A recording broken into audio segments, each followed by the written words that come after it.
welcome to our video.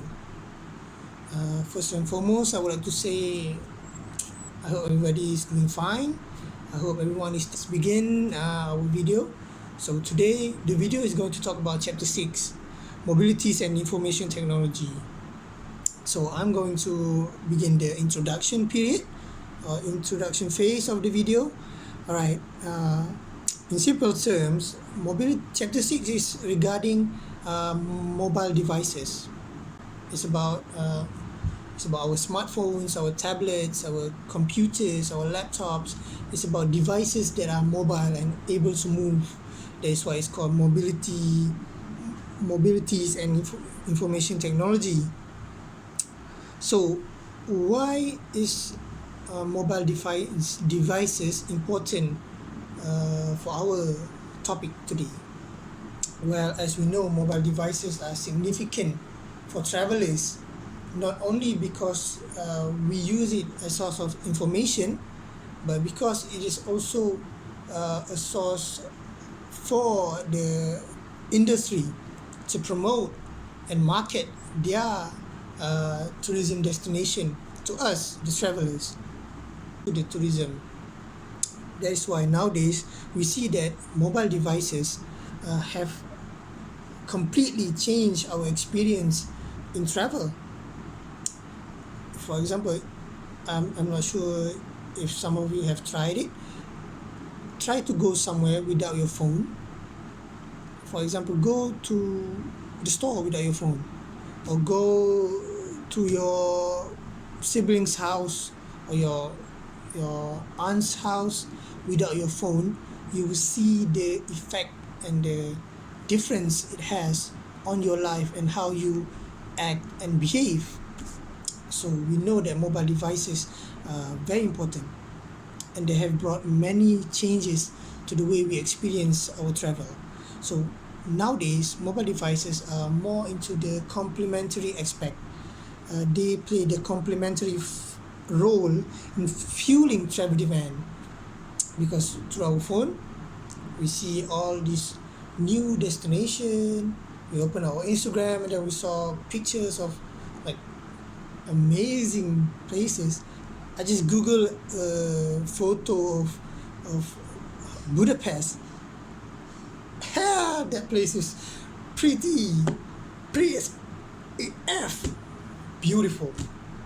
I would like to go there. So see, there's a clear example that mobile devices are complementing the tourism industry. They are fueling the demand for travel. So to further our introduction, mobile devices can be characterized into 4 phenomena. So the first one is convergence, saturation, hybridization, and ubiquity. Convergence in layman terms means the combination of technology into one thing. A clear example is smartphones. Your phone, the thing that you are using to view me speaking right now. In your smartphone, there's a computer, a camera, a book, a light, and what else? Plentiful of things. So those devices, those technologies used in the past, they are a single unit, but now they have combined, they have converged into one device. That is your smartphone. That is what convergence actually is. And the next one is saturation. Saturation, if you read the chapter, if you open up the chapter, you open up the textbook, it's going to be a lot of words, a lot of explanations, and honestly you aren't going to understand that. I'm not going to talk mumble jumble about those kind of things. It is highly ineffective in order to educate and explain to you what saturation is. So I have simplified what saturation is using my own word. Saturation is basically the importance of mobile devices to us. mobile devices have saturated our life, because it is always there. Wherever you go, there are phones, there are tablets, there are computers, there are laptops. Everywhere you go, there are TVs. All of those are mobile devices. So our life has become, saturated with them. That is what saturation means. The the community of having mobile devices in our life. So the impact of saturation is that it reduces the importance of pre-trip planning. Before, in the old days, when you want to travel, you had to plan. In the 50s, if you want to go, for example, you want to go from KL to Perak, you would have to plan so many things. You have to plan where you want to stay, what you want to take, which roads you want to go, how many clothes you want to bring with you, how many money you have in order to travel. But nowadays, in the age of technology and the saturation of mobile technologies in our life, heck, right at this moment I could go somewhere. I would go to Perak, I go to Penang at this moment, no problem. All I need is just my wallet and my phone, keys, car, done. See, no planning at all, just go. So that is why saturation have impacted our life and the travel behavior of travelers. So the third phenomena is hybridization. Hybridization in Malay maksudnya bergabung, hybrid, bercampur. It is different in convergence, where convergence is a combination of technology. Hybridization is the combination of the natural and artificial. Hybridization basically means the combination, the amalgamation of two types of interaction. The natural interaction, human interaction, you and me, we're talking, or you and your friend, you're talking, that is the natural interaction. And then the artificial interaction, you with your phone, you with mobile apps, social media, that is artificial interaction. So when the two types of interaction combine, the hybridization happens, and thus you have a new type of interaction that's a mix of both of them. That's what the third phenomena is about, hybridization. And the last phenomena is ubiquity. Ubiquity may seem like a intimidating word, but it basically means it is common, it is everywhere. Ubiquity means you can see it everywhere you go. So mobile devices are plentiful nowadays. I'm sure that some of you may even have 2 mobile devices, or maybe even 3 mobile devices. So that is what ubiquity means. That is the fourth phenomena. And that's all from me. Next, I'll pass on to my fellow presenter, guys. Next video. Thank you. Hey there. Mobiles have radically changed the world we live in. And it seems like mobile devices continue to evolve at lightning speed. Let's talk about how mobile usage has changed in the past 4 decades, the features now available on mobile devices, and how the rapid growth of mobile is changing how you can market your business online. Did you know that the first ever mobile phone call happened way back in 1973? It took another 11 years before the world's first truly portable commercial mobile phone went on sale in 1984, a Motorola that cost a whopping £2,500. Devices even more than our computers and laptops. Today's mobile users tend to have their phones in one hand while they watch TV, and they're more active than ever on social media. But what does this mean for your business? Well, your marketing needs to reach customers where they are, and these days that means on mobile. So whether you want to increase brand awareness, encourage customer loyalty, or grow your revenues, mobile devices can offer businesses numerous opportunities to reach the right customers in the right place and at the right time. Yes. GPS is an acronym for Global Positioning System. Many people use the term GPS when referring to the receiver that's found in their car, but that's not entirely true. GPS is more accurately defined as a navigational system that relies on satellite signals to show an object's location. Although scientists have been working on satellite-based navigation systems since the 1950s, the current GPS system's predecessor was created in 1973. It was originally commissioned by the United States Department of Defense for use by the military. But during the 1980s, the government started permitting civilians to use the system.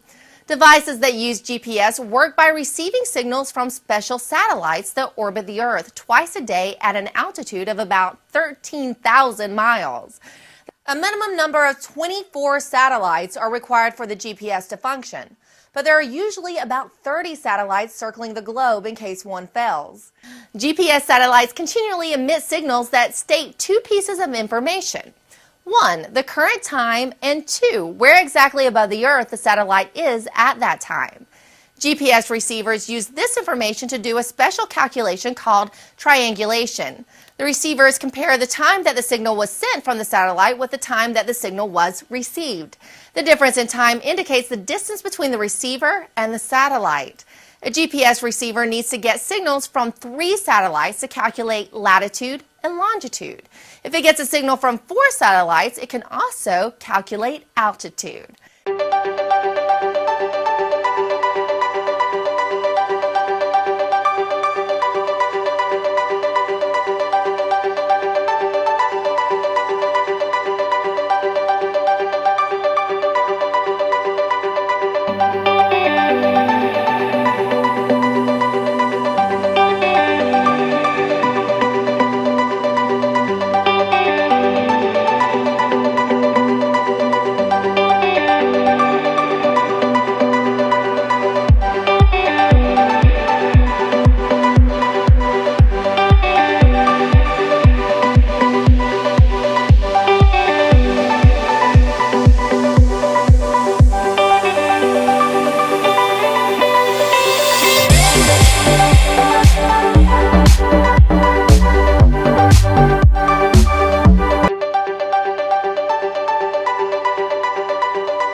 Continue for our group presentation. So what I would like to present is about the mobile device or technologies that have the features in communication. So for the first is sensing technologies, which is about the sensors. So sensor is a way to detect the features of quantity of a measurement object like physical, chemical, biological, or others to convert into the readable signal to the signal. Okay, so next is signaling. This is the use of the signals of the controlling communication. This is useful to inform the user to receive the message which is have to be sent. Okay, for the next is in the sensing technologies and signaling technologies, they have several types of it. Okay, so we start with the sensing technologies. First is touch screens. Screen touch from fingers, as you know, stylus are part of most handheld mobile device. Haptic allowing two-way exchange, sensation. For example, a fingerprint for security applications. Next is gyroscopes. For example, is magnetometers and accelerometers. These technologies allow the device to detect the direction and magnitudes the movement. So it's useful for the navigation. Okay, thirdly, digital cameras, common use in capturing photos and video. It also detects faces, gestures, eyes, and movement. So it's mostly body language. Okay, for the fourth is ambient light sensors. Adjust displays based on the amount of ambient light. This reduce power consumption and increase the battery life. So we can use this for longer time. Okay, for the five is temperature, humidity, and pressure sensors. These sensors is where the weather is important to travelers. Ambient temperature, humidity, and pressure sensors, which is sensors, inputs, and data sources. So for the last for sensing technologies is microphones, which is ears of mobile device and like a cameras, they can do more than capture sounds. Okay, so we have finished for the sensing and let's go for the signaling. Okay, for the first in signaling is radio frequency identification, which is very familiar in these technologies. You know RFID, which is a wireless non-contact use of a radio frequency electromagnetic identify and track items. So which is the information is like kind of information one coded chip. Okay, next is a near field communication, NFC. It means that a device used for communicate with other when they are very close, which is less than 7 inches. Example, payments system, online banking, yeah, electronic ticketing, information sharing, and social networking. So for the third is Bluetooth. Okay, Bluetooth is very currently used, uh, which is a wireless technology standards for exchanging the data over short distance. And fourth is Wi-Fi. Okay, this Wi-Fi is for exchange the data or connect wireless to the internet using radio wave. So it's useful to get the frequency of internet. This like for instance, as students who have an assignment, they have to finish it, but they don't have internet data. They can use Wi-Fi university provided. So for this number 6 is Li-Fi. It's different from Wi-Fi. So Wi-Fi is visible light communication, VLC short form, system using light wave diodes to provide high span connection between mobile device and network access points. Okay, for the second last is cellular network. Okay, is meaning about the wireless communication networks distribute over large land areas to access voice or internet services. Okay, for the last one is global positioning system, GPS. Okay, is a space-based satellite system that can track details of location and time information of someone or what objects movement. We can detect that by GPS use. Okay, that's all from me. Thank you. Next, we move on to functions of mobile devices in tourism. So, travelers and tourism organization, we use the mobile devices. Although mobile apps allow much of these functions interaction are also possible between mobile devices and other systems such as GIS and CRM application. So, the first functions is informing. Informings are the ability of sources and access information while traveling. There are two strategies for delivering information to mobile users. The first strategy is web-centric information base, which is content is delivered over the mobile web using a mobile web browser as a standard web technologies. For example, like HTML and HTML5 formats, which is a standard web format that need internet connection. The second strategy is app-centric information. Purpose-built apps were used with the hardware capabilities of devices. For example, like camera apps, location and microphone to deliver travel information needs, and also needs internet connection. Next is also informing. Mobile communication system can be organized along 3 dimensions. The first dimension is fidelity, which is the sensory intensity or vividness of the presentation based on depth, which is, for example, the use of text, 2D effects, 3D effects, and breadth, which is audio and visual, to present the content. Next is interactivity. Interactivity is the ability of users to shape the form and contents of information based on speed, synchronized, asynchronous, range, changing of rotating and zooming and mapping, observational self, functional and intelligent self. This is regarding the technology of maps in smartphone. Next is augmented reality. Augmented reality is widely used now, which is a convergence of various mobile technology. Augmented reality enhances or augments the surrounding of the users with virtual information that is rendered so that it appears to coexist with the real world. So what is this informing travel application? The travel application of informing is attraction and destination guides, timetable and schedule, currency conversion, interpretation, and mostly used on navigation, which is to view maps, street view and direction. Next is contextualizing.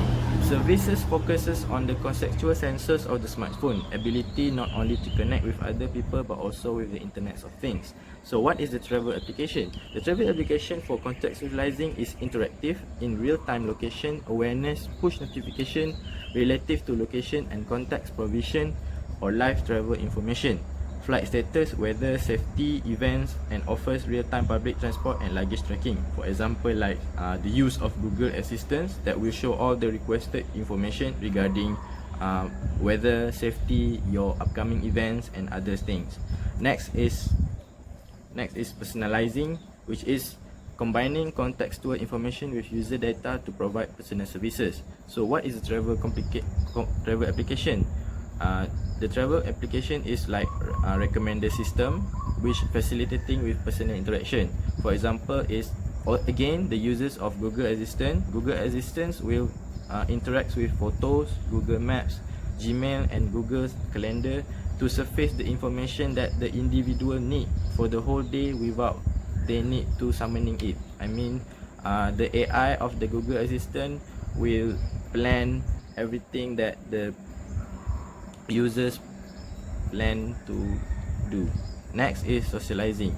Communicating capabilities such as telephone, social media and messaging. The travel application is mobile social media such as WhatsApp, blogs, Twitters and Instagram, which is widely used right now. Next is managing.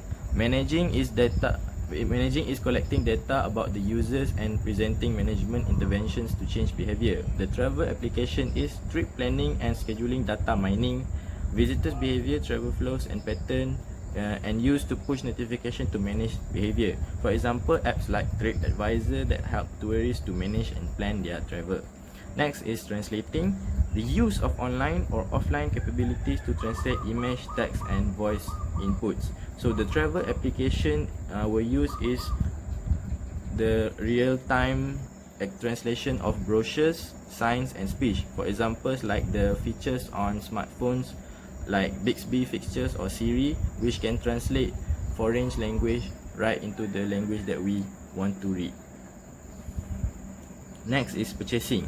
Purchasing is the ability to source and book travel products. The travel application of purchasing is suppliers and travel intermediaries.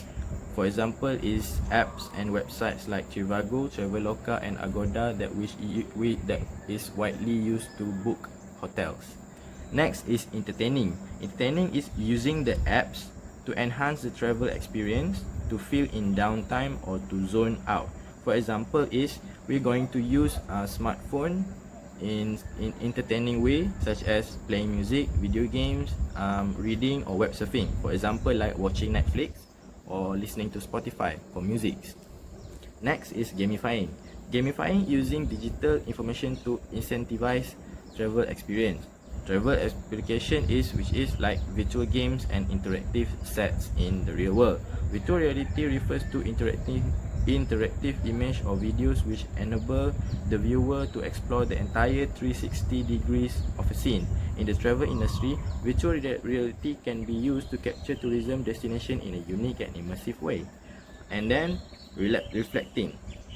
Reflecting is the last one among the 10 functions of mobile devices, capturing travel experience for future enjoyment.